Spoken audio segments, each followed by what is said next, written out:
دن میں اپنے گھر میں آنے کی توفیق عطا فرمائی۔ یارو محترم بھائیوں، پچھلے خطبہ جمعۃ المبارک میں ہم نے ایک مضمون شروع کیا تھا، اللہ تبارک و تعالیٰ کے احکامات پر راضی ہونا۔ کوئی بھی کلمہ پڑھنے والا اسلام کے کسی ایک حکم پر، جتنے بھی احکامات کریم آقا صلی اللہ علیہ وآلہ وسلم، جتنے آداب، جتنی شرعی مسائل اللہ تبارک و تعالیٰ کی طرف سے لائے ہیں، ان میں سے کسی ایک حکم کو ناپسند کرتا ہے، زبانی طور پر یا قلبی طور پر یہ کہے کہ مجھے یہ پسند نہیں، یا اسے رد کر دے کسی ایک حکم کے بارے میں، بلکہ قرآن پاک پورے کا پورا کسی ایک حرف کا بھی انکار کر دے، وہ بندہ کافر ہے، وہ مسلمان نہیں ہے۔ کسی ایک حکم کو ناپسند کرے وہ بندہ مسلمان نہیں رہتا۔ بندہ کلمہ پڑھنے والا ہے تو وہ کافر ہو جاتا ہے، مسلمان نہیں رہتا بندہ۔ یہ اہل اسلام کا متفقہ اور مجمع علیہ عقیدہ ہے۔ کسی بھی مسلمان، کسی عالم نے، کسی فقیہ نے، کسی محدث نے اس بات کا کبھی بھی کوئی انکار نہیں کیا کہ کوئی بندہ ایسا جو شرعی احکامات میں سے کسی حکم کو ناپسند کرے اور اس کا انکار کرے وہ بندہ مومن ہے۔ کسی بھی عالم نے یہ نہیں کہا۔ تو اس ضمن میں جو میں نے آپ کے سامنے قرآن مجید کی آیت مبارکہ تلاوت کی ہے، اللہ تبارک و تعالی نے ارشاد فرمایا کہ حبیب پیارے، مجھے تیرے رب کی قسم ہے، فلا وربک لا یؤمنون، مجھے تیرے رب کی قسم ہے، اس وقت تک کوئی بھی بندہ مومن نہیں بن سکتا جب تک جو شریعت آپ لے کر آئے ہیں، جو آپ فیصلہ کر دیں، جو آپ حکم نافذ کر دیں، کوئی بندہ آپ کا فیصلہ ہونے کے بعد اس فیصلے کو اپنے دل میں ناپسند جانے، دل میں تنگی محسوس کرے، حبیب رب تعالیٰ نے قسم اٹھا کے فرمایا حبیب مجھے تیرے رب کی قسم ہے، وہ بندہ مومن نہیں ہے۔ بتائیں بھائی، رب ارشاد فرمائے، رب قسم اٹھائے اپنے رب ہونے کی، قسم اٹھا کے پھر کہے رب میں حبیب پیارے تو جو فرما دے، تیرا فیصلہ جب ہو جائے، تیرے فیصلہ ہونے کے بعد کوئی بندہ اس فیصلے کو ناپسند جانے اور وَيُسَلِّمُ تسلیما اور کلی طور پر اپنا سر نہ جھکا دے تیرے فیصلے پر، رب تبارک و تعالیٰ نے فرمایا حبیب مجھے اپنے رب ہونے کی قسم ہے، وہ بندہ مومن نہیں ہے، وہ بندہ مومن نہیں، مسلمان نہیں ہے وہ بندہ۔ بتائیں بھائی، رب تبارک و تعالیٰ قسم ارشاد فرمائے کہ ایسا بندہ جو رب تبارک و تعالیٰ کے کسی حکم کو ناپسند کرے، فیصلہ ہونے کے بعد اپنے دل کے اندر تنگی محسوس کرے کہ یہ فیصلہ کیوں ہو گیا، رب تعالیٰ نے یہ کیوں فرما دیا، رب تبارک و تعالیٰ قسم اٹھا کے فرماتا ہے ایسا بندہ مومن نہیں ہے۔ تو بتائیں بھائی، ایک اور آیت مبارکہ جو پچھلے جمعے کو میں نے پڑھی تھی، اللہ تعالیٰ نے ارشاد فرمایا اليوم اکملت لکم دینکم واتممت علیکم نعمتی ورضیت لکم الاسلام دینا، میں نے یہ دین تمہارے لیے قیامت تک کے لیے پورا کر دیا ہے۔ اب کوئی بھی شاید دین کے نام پر اس میں کچھ بھی اس میں شامل نہیں ہو سکتا، دین وہی ہے جو میں نے اپنے حبیب پر نازل فرما دیا ہے۔ اليوم اکملت لکم دینکم اور اتممت علیکم نعمتی، میں نے اپنا انعام تم پر پورا کر دیا ہے کہ اپنا یہ دین تمہیں دیا ہے۔ اس پورے دین کو رب انعام کہے، اور جسے رب انعام کہے اسے کوئی ناپسند کرے، اے بھائی اسے ناپسند کرے۔ وَأَتْمَمْتُ عَلَيْكُمْ نِعْمَتِي، اور آگے پتہ کیا فرمایا، وَرَضِيتُ لَكُمُ الْإِسْلَامَ دِينًا، اور تمہارے لیے اسلام کو تمہارے لیے بطور دین رب فرماتا ہے میں نے پسند کیا ہے، میں نے پسند کیا ہے۔ اب جو پسند رب کی ہو کسی کو ناپسند لگے، کیسے مسلمان رہے گا؟ ایک بندہ ہے داڑھی کٹواتا ہے، اپنی بد عملی کی وجہ سے، گناہگار ہونے کی وجہ سے دل میں فساد آ گیا، گناہوں کی محبت آ گئی ہے جی، اس لیے داڑھی کٹوا رہا ہے، صرف نفس کی شہوت ہے، اور وہ مانتا ہے میرے رب کا حکم ہے، میرے حبیب کریم علیہ السلام کا حکم ہے، مجھ سے سستی ہو رہی ہے، میں یہ حکم پہ عمل نہیں کر پا رہا ہوں۔ ایسا بندہ مومن ہے، اس پہ حکم کفر نہیں ہے، ہاں گناہگار ضرور ہے، لیکن کوئی بندہ ایسا ہو جو داڑھی کو ہی ناپسند کرے، داڑھی والے بندے کو دیکھتے ہی اس کا مذاق اڑانا شروع کر دے، داڑھی کا مذاق اڑائے اور داڑھی کو نعوذ باللہ جھاڑی کہے اور داڑھی کا جناب ٹھٹھا اڑائے، داڑھی کا مخول کرے، ایسا بندہ جیسے پردہ ہے۔ آج کتنی سکول کالج میں پڑھی ہوئی لڑکیاں ہیں جن کو پردہ پسند ہی نہیں ہے، اور یہ کہتی ہیں کہ یہ دقیانوسی ذہن کے لوگ ہیں جو پردہ کرتے ہیں۔ وہ عورتیں پسماندہ ہیں، وہ جاہل ہیں جو پردہ کرتی ہیں، وہ ان پڑھ ہیں جو پردہ کرتی ہیں۔ تو بتائیں بھائی، یہ ساری جتنی بھی باتیں، یہ جملے ان کی طرف سے بولے جاتے ہیں، یہ پردے کو ناپسند کرنے کے پر یہ دلالت نہیں کرتے؟ آج جو عورت گھر میں بیٹھی ہے خدا رسول کا حکم مان کر، اس پر بھی تانے۔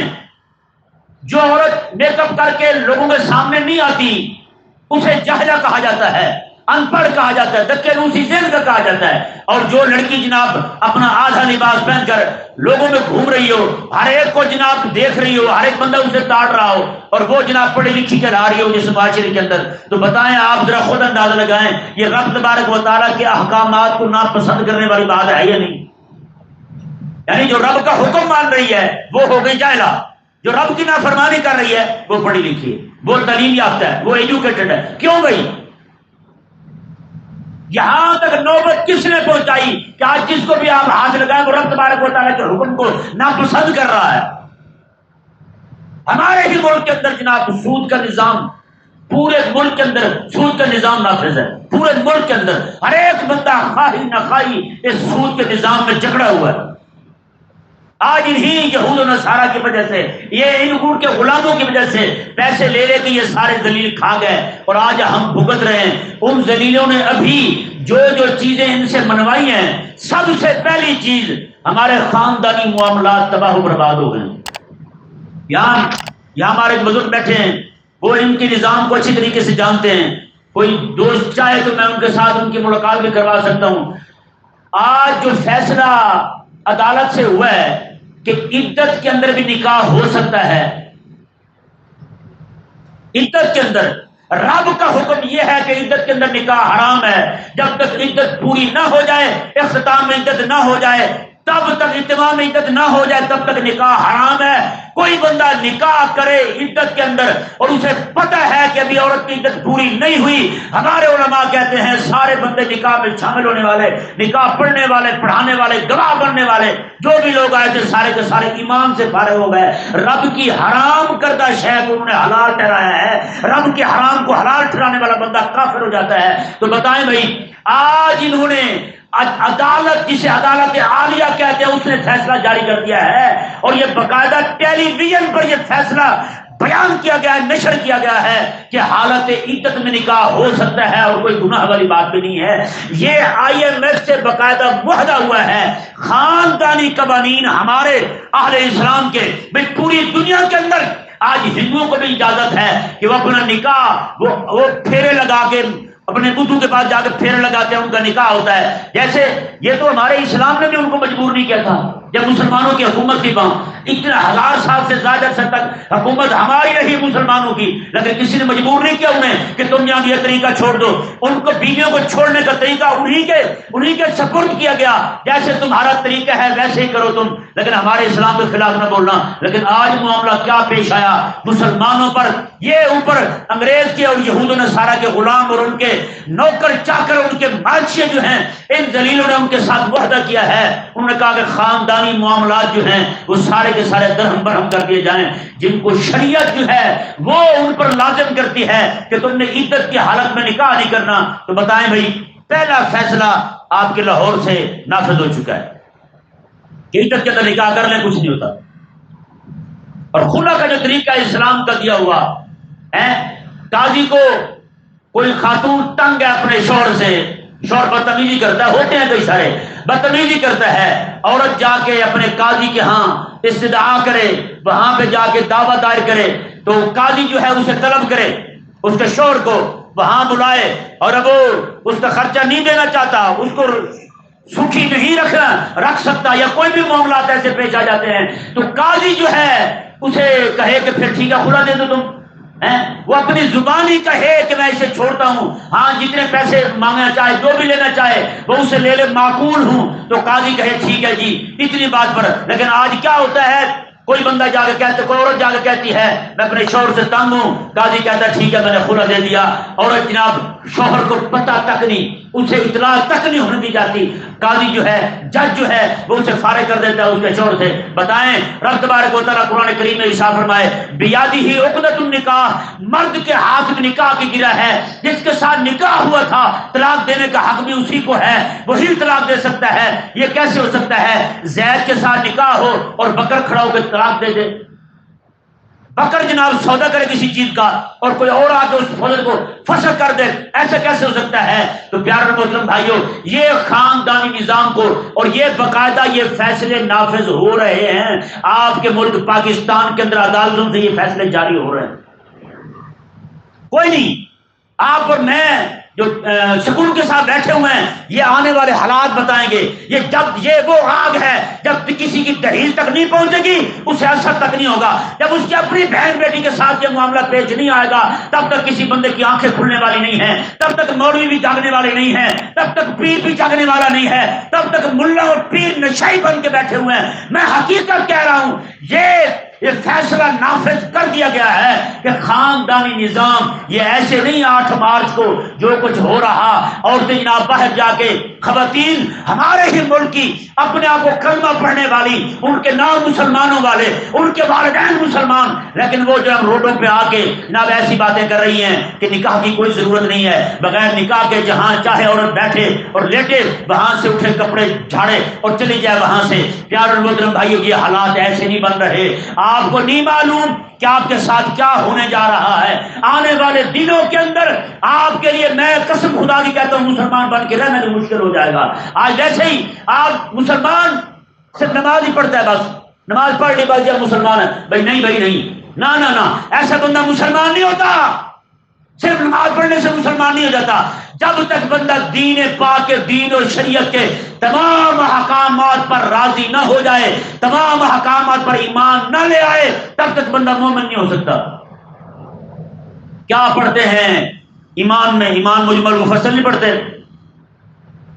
آمنت باللہ کما ہوا باسمائہ و صفاتہ وقبلت جمیع احکامہ، میں رب کے سارے احکامات کو قبول کرتا ہوں۔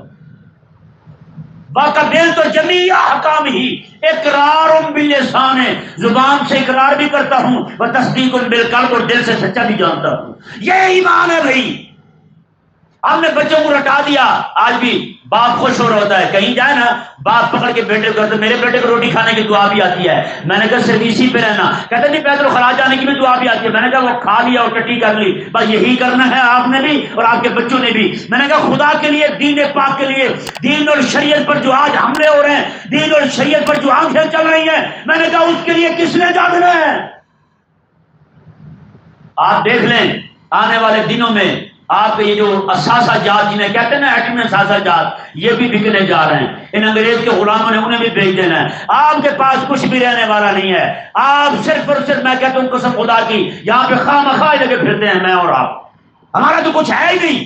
یہ جو 2% انگریز کے ٹٹو، انگریز کے غلام نوکر اور انگریز کے کتوں کو نہلانے والے چوڑے ہم پر مسلط ہوئے ہیں، ان دلیلوں نے ہمارے دین پر حملوں کی انتہا کر دی ہے۔ یہ ایک الگ بات ہے کہ ہمارے لوگ جو ہیں وہ سمجھ نہیں پا رہے۔ آج میں صبح ایک دوست سے بات ہو رہی تھی، میں نے کہا سب سے دکھ والی بات ہمارے لیے یہ ہے، ایک تو ہم پر ظلم ہو رہا ہے، ہمارے دین پر حملے ہو رہے ہیں رات دن، ہمارے دین پر سرخ آنکھیں چل رہی ہیں، اور دوسری دکھ والی بات یہ ہے کہ ہمارے لوگ سمجھ بھی نہیں رہے۔ یہ دو ظلم ہے ہمارے ساتھ دو ظلم ہو رہا ہے، نہ مولوی سمجھ رہا ہے نہ پیر سمجھ رہا۔ آج بھی مولوی پیر ایسی چیزوں کو لیے بیٹھے ہیں الو کے پٹھے، جن کا دور دور کے ساتھ دور دور تک دین کے ساتھ تعلق تک نہیں ہے۔ ابھی قربانی کے دن آ گئے، مولوی کتوں کی طرح لڑیں گے، قربانی کٹے کی ہو سکتی ہے نہیں ہو سکتی، بھینس کی قربانی ہو سکتی نہیں ہو سکتی، قربانی 3 دن ہے یا 4 دن ہے۔ میں نے کہا خدا تمہارا بیڑا غرق کرے زمین کے بچوں، اور دین تمہارے پر حملے ہو گئے، تم کن باتوں میں پڑے بیٹھے ہو؟ دوستوں کن باتوں میں مبتلا ہو، کن چیزوں میں مناظرے کر رہے ہو تم، کن چیزوں کو لیے بیٹھے ہو تم؟ میں کل ہی تفسیر ختم نبوت میں یہ بات لکھ رہا تھا، ایک بہت بڑے امام ہے، ان کا قول ہے، وہ پتہ کیا فرماتا ہے؟ یار یہ بات ہر بندہ اپنے دل کی تختی پہ لکھے، ہر بندہ اپنے دل کی تختی پہ لکھے۔ امام فرماتے ہیں، فرمایا کہ جو بندہ خواہش پرست ہو، نفس پرست ہو، کھانا پینا، اچھا مکان، گاڑی، بیوی، بس یہی چیزیں، انہی چیزوں کے پیچھے پڑا رہے بندہ اور دین کو قدر نہ دے، فرماتے ہیں قریب ہے کوئی بندہ مرتد ہو جاتا ہے، بہت جلدی مرتد ہو جاتا ہے، اسلام چھوڑ دیتا ہے۔ آج بتائیں جی، جتنے 22 لاکھ سے زائد لوگ پاکستان چھوڑ کر برطانیہ جا چکے ہیں، صرف یہ کہہ کر کہ ہم قادیانی ہیں، ہم مسلمان نہیں ہیں، ہم رسول اللہ علیہ السلام کو خاتم النبیین نہیں مانتے، بتائیں وہ کون لوگ تھے؟ صرف اور صرف روٹی کھانے کے لیے یہاں سے چلے گئے۔ وہ سارے کالجوں یونیورسٹیوں میں پڑھے ہوئے لڑکے ہیں، وہ یہاں سے چلے گئے اور وہاں جا کر یہاں سے جاتے ہوئے انہوں نے کہا ہم قادیانی ہیں، ہم پہ زمین تنگ کر دی گئی ہے، ہم یہاں نہیں رہ سکتے، اور مقصد ان کا کیا تھا؟ صرف روٹی۔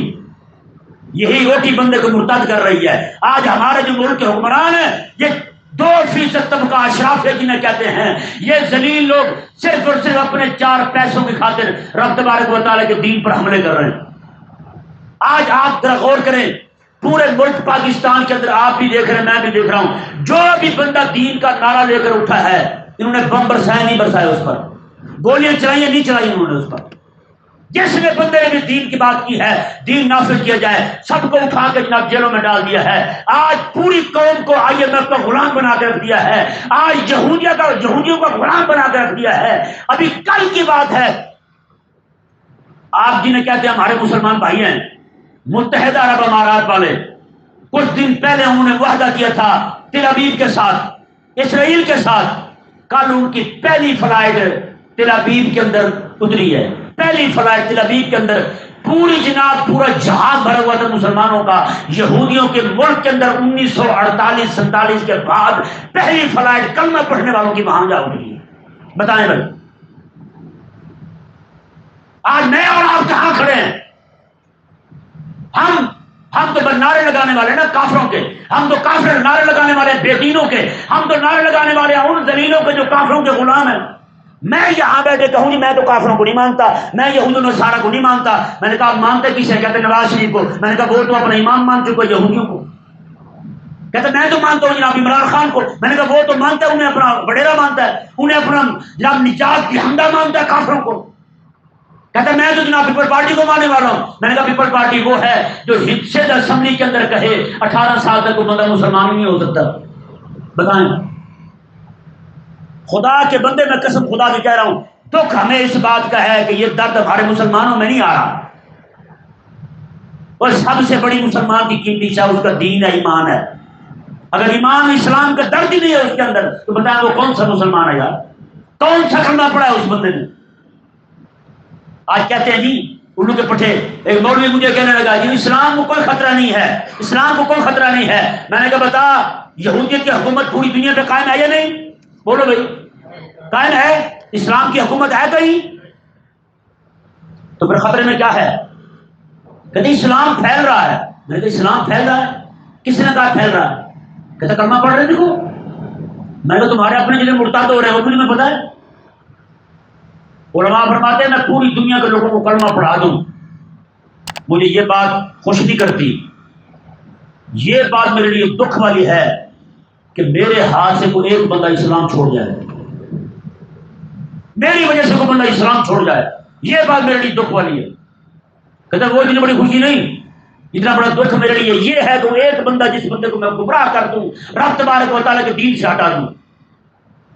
اسلام خطرے میں نہیں ہے۔ میں نے کہا اسلام کی حکومت کہتا ہے کوئی نہیں۔ میں نے کہا رسول اللہ السلام کی گستاخیاں ہو رہی ہیں، کہتا ہو رہی ہیں۔ میں نے کہا اسلام خطرے میں نہیں ہے، اسلام خطرے میں نہیں ہے، یعنی اسلام ویسے ہی قائم ہے۔ میں نے کہا یہ تمہارے مولوی کو خوش کن نعرے تمہیں لے ڈوبے ہیں۔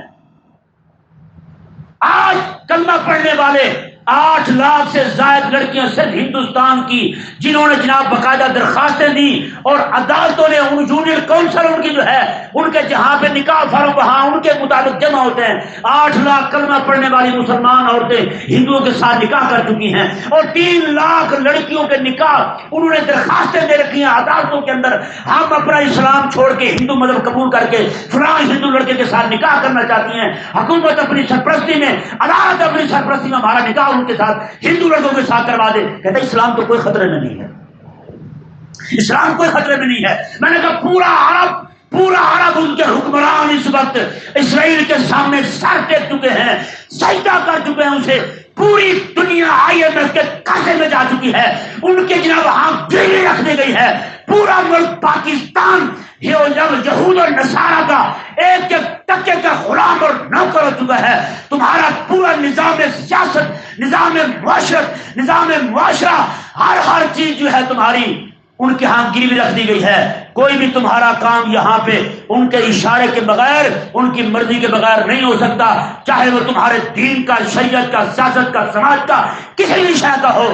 اور ملا کہتا ہے کہ اسلام آزاد ہے، اسلام کو کوئی خطرہ نہیں. اقبال رحمہ اللہ تعالیٰ اس کی قبر پر کروڑوں رحمتیں نازل فرمائے. اس نے اس وقت ان خوش کن ملا یہ پاگل مولوی جو تھے ان کے بارے میں اس نے اس وقت کہا ہند میں ہے ملا کو سجدے کی اجازت. کہتا ملا نماز پڑھ لیتا ہے، 11ویں کر لیتا ہے، میلاد کا جلوس نکال دیتا ہے، اور جناب اس طرح کے 4 کام جو اس نے لے رکھے ہیں، بس یہی دین ہے، پوری شریعت ہے، پورا نظام یہی ہے. کہا کہ ملا خوش ہوا پھرتا ہے، اسلام آزاد ہے. کہا کہ ملا کو ہے ہند میں سجدے کی اجازت. تو ناداں، یہ پاگل، یہ الو کا پٹھا، یہ ذلیل، یہ ناداں یہ سمجھتا ہے اسلام ہے آزاد. یہ ناداں سمجھتا ہے کہ اسلام آزاد ہے. تو خدا کے بندو ذرا غور کرو، آنکھیں کھولو. آپ بھی اسلام کا درد اپنے دل کے اندر جگا دو. اسلام کے درد کو ہم نے جو دل میں بسایا ہے درد، وہ صرف اور صرف روٹی پانی کا، روٹی کپڑا مکان، جو ہمارے ذلیل حکمران نعرے دیتے ہیں.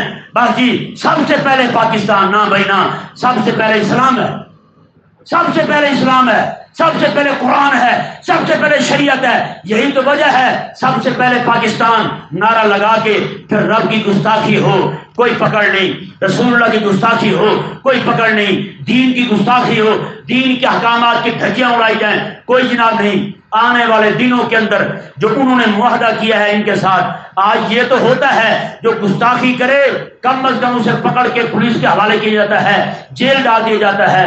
آنے والے دنوں کے اندر جیسے یورپ اپنے ہاں گستاخوں کو بلا کے دفاع کرتا ہے، کھلے ڈلے جہاں مرضی گھومتے پھرتے رہیں، یہی حال پاکستان میں ہونے والا ہے. 3 کام ہو چکے ہیں، 3 کام انہوں نے مان لیے. جو آج کل یہ نعرے لگا رہے ہیں نا بھی ہم جناب وہ ہماری وجہ سے گرے لسٹ میں جناب وہ نہیں کیا بلیک لسٹ نکل رہے ہیں، ہم یہ ہو رہا ہے وہ ہو رہا ہے، نعرے لگا رہے ہیں. اور تینوں چاروں جماعتیں کہہ رہی ہیں کہ یہ ہم نے کیا ہے، ہماری وجہ سے ہوا ہے. یار بتائیں 3-4 بندے ہوں گھر کے، ان کی بہن کی عزت لوٹی جائے اور 3-4 بھائی کھڑے ہوئے کریڈٹ لینے کی کوشش کریں یہ میری وجہ سے ہوا ہے، ہماری جو بہن کی عزت لوٹی گئی ہے یہ ہماری وجہ سے ہوا ہے. بتائیں یار تیرے اسلام میں پابندی، تیرے خاندانی نظام کو تباہ و برباد کر دیا جائے اور تیرے نظام معاشرت کو پورے اسٹیٹ بینک ان کے قبضے میں چلا گیا، پورا اسٹیٹ بینک، تیرے پاس تو تیرا پیسہ بھی نہیں رہا، کچھ بھی نہیں رہا تیرے پاس. جو چیز وہ مہنگی کرے مہنگی، جو چیز وہ سستی کرے وہ سستی، تیرے پاس تو کچھ بھی اپنا نہ رہا. جب سے یہ ذلیل حکومت آئی ہے یہ پچھلی، یہ لوگ مزید تذلیل کی طرف جا رہے ہیں، مزید تنزل کی طرف جا رہے ہیں. کتنے سارے لوگ جن کو میں جانتا ہوں جن کے بڑے بڑے کاروبار تھے آج 0 پہ آ گئے، آج فٹ پاتھ پہ آ گئے، آج ان کے پاس اپنا گھر نہیں رہا. اور یہاں ہم کیا کہہ رہے ہیں؟ اسلام آزاد ہے، ہم آزاد ہیں، ہم آزاد قوم ہیں. 14 اگست آئے گی سارے ان کے پٹھے نعرے لگا رہے ہیں. تمہیں کیا پتا بھی آزادی کیا چیز ہوتی ہے؟ مت ماری جاتی ہے غلاموں کی، وہ غلامی پر بھی فخر کر رہے ہوتے ہیں. آج یہ قومیں 3-4 جماعتیں یہ پارٹیاں نعرے لگا رہی ہیں کہ یہ ہم نے کیا ہے. میں نے کہا اس سے بڑھ کر پسماندگی اور کچھ بھی نہیں ہو سکتی. جن کی بہن کی عزت لوٹی جائے اور بھائی کھڑے ہو کے کریڈٹ لینے کی کوشش کر رہے ہوں، یہ کام ہم نے کیا ہے. وہ کہتے ہیں جی میری وجہ سے آئے ہیں، ہماری بہن کی عزت لوٹ گئے ہیں. تو بتائیں بھائی جس قوم کا دین لوٹ لیا جائے، جس قوم کے دین پہ پابندی لگا دی جائے، ان کے خاندانی نظام کو تباہ و برباد کر دیا جائے، ان کی بہنوں بیٹیوں کو طلاق اور عزت کے اندر نکاح کر دیا جائے، کسی بہن بیٹی کا نکاح ہو اور جناب عدالت کے اندر بلا کے اس کے شوہر کو برائے بغیر اس کی عورت کو طلاق دے دی جائے، اور یہ قوم خوش ہو رہی ہو، دیکھو جی یہ میری وجہ سے ہوا ہے. میں کہتا ہوں قسم خدا کی اس سے بڑھ کر پسماندگی اور کمینگی کی حد اور کوئی نہیں ہو سکتی. جن کے دین پر حملہ ہو جائے اور وہ خوش ہو رہے ہوں کہ یہ دین پر حملہ میری وجہ سے ہوا ہے. اور ایک ہماری عوام ہے بیچاری، وہ تماشائی ہے، جو بھی کھڑا ہو کے بیل بجائے گا یہ اس کے ساتھ ہو جائیں گے. خدا کے لیے اب جاگے، بیدار ہو جائیں، صرف اور صرف اسلام کے ساتھ کھڑے ہو. میری آواز تو نہیں آئی ہے کسی کو؟ میرا زور سے کہیں ہاتھ اٹھا کے انشاءاللہ اپنے درکار کریں گے. صرف اسلام، صرف اسلام. اللہ تبارک و تعالی ہمیں سمجھنے کی توفیق عطا فرمائے.